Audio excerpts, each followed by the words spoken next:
सक्ताः कर्मण्य विद्वांसो यथा कुर्वन्ति भारत कुर्यात् विद्वान् तथा सक्तः चिकीर्षुर्लोक संग्रहम्।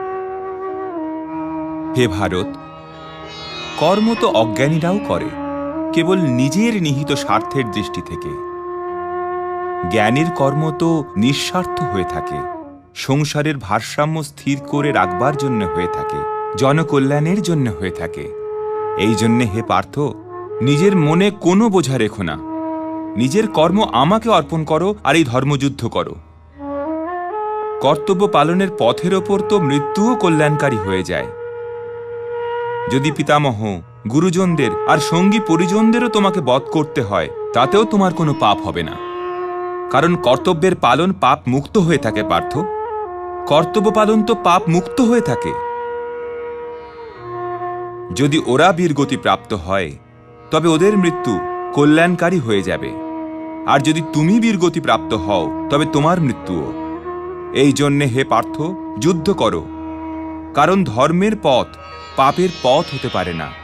পাপের কথা যখন উঠল, তখন এটা বলুন কেশব, যে কখনো কখনো মানুষ পাপ করবার জন্য কেন অসহায় হয়ে যায়? ওকে কে অসহায় করে? ওকে অসহায় করে দেয় ওর বাসনা, ওকে অসহায় করে দেয় ওর নিহিত স্বার্থ, ওকে পাপ করিয়ে থাকে ওর ক্রোধ, ওর মোহ। এই শত্রুদেরকে চেনো পার্থ? যেমন ধোঁয়া অগ্নিকেও ঢেকে দেয়, কিংবা ধুলো দর্পণকে বা নারী গর্ভকে, তেমনি জ্ঞানকেও ঢেকে দিয়ে থাকে কামনা, মোহ আর বাসনা। आवृतम ज्ञानमेतेन ज्ञानिनो नित्यवैरिणा कामरूपेण कौन्तेय दुष्पूरेण नलेन च। কাম আর মোহের অগ্নি জ্ঞানকে নষ্ট করে দেয়, এই জন্যে এরা জ্ঞানের শত্রু হয়। হে কৌন্তেয়, অগ্নিকে স্বচ্ছ বানাও, দর্পণকে পরিশুদ্ধ করো, আর নিজের ইন্দ্রিয়দের সৌম্য বানিয়ে জ্ঞান আর বিবেকের এই শত্রুদের বধ করো। इंद्रियाणि पराण्याहुः इंद्रियेभ्यः परम मनः मनसस्तु परा बुद्धिः यो बुद्धेः परतस्तु सः। হে পার্থ, জড় পদার্থ থেকে ইন্দ্রিয় শ্রেষ্ঠ হয়, আর ইন্দ্রিয় থেকে শ্রেষ্ঠ মন, মনের থেকে শ্রেষ্ঠতর হয় বুদ্ধি, আর বুদ্ধির থেকে শ্রেষ্ঠ আত্মা। তাহলে আত্মার চিন্তা করো পার্থ, আত্মার চিন্তা করো, আর দেহ, ইন্দ্রিয়, মন আর বুদ্ধির থেকে ওপরে উঠবার চেষ্টা করো।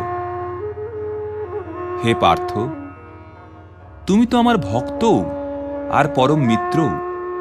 এই জন্যে আমি তোমাকে ওই যোগের কথা বলতে চলেছি, যেটা বহুকাল ধরে লুপ্ত আছে, কিন্তু সৃষ্টির আরম্ভে আমি এটি সূর্যকে দিয়েছিলাম, আর সূর্যের থেকে মনু পায়, মনুর থেকে ইক্ষাকুর কাছে পৌঁছয়। সূর্যকে দিয়েছিলেন? আপনি এই যোগ সূর্যকে দিয়েছিলেন? কিন্তু হে কেশব, আপনি আধুনিক কালে জন্ম নিয়েছেন, আর সূর্যদেব তো প্রাচীনকাল। তবে আমি এটা কি করে মানব যে সৃষ্টির প্রারম্ভে আপনি এই যোগ সূর্যদেবকে দিয়েছিলেন? বলুন কেশব। बहूनि मे व्यतीतानि जन्मानि तव चार्जुन तान्यहं वेद सर्वाणि न त्वं वेत्थ परन्तप। হ্যাঁ পার্থ, আমার আর তোমার অনেকবার জন্ম হয়েছে, আমার ওই সমস্ত জন্মের কথা মনে আছে, কিন্তু তোমার কিছুই মনে নেই। হে পরম তপ, এমনিতে তো আমি অজন্মা, অবিনাশী আর সমস্ত প্রাণীদের স্বামী, কিন্তু আমি নিজের প্রকৃতিকে অধীন করে নিজেই যোগমায়ার দ্বারা প্রকট হতেই থাকি। यदा यदा हि धर्मस्य ग्लानिर्भवति भारत अभ्युत्थानम् अधर्मस्य तदात्मानं सृजाम्यहम् परित्राणाय साधूनां विनाशाय च दुष्कृतां धर्म संस्थापनार्थाय संभवामि युगे युगे।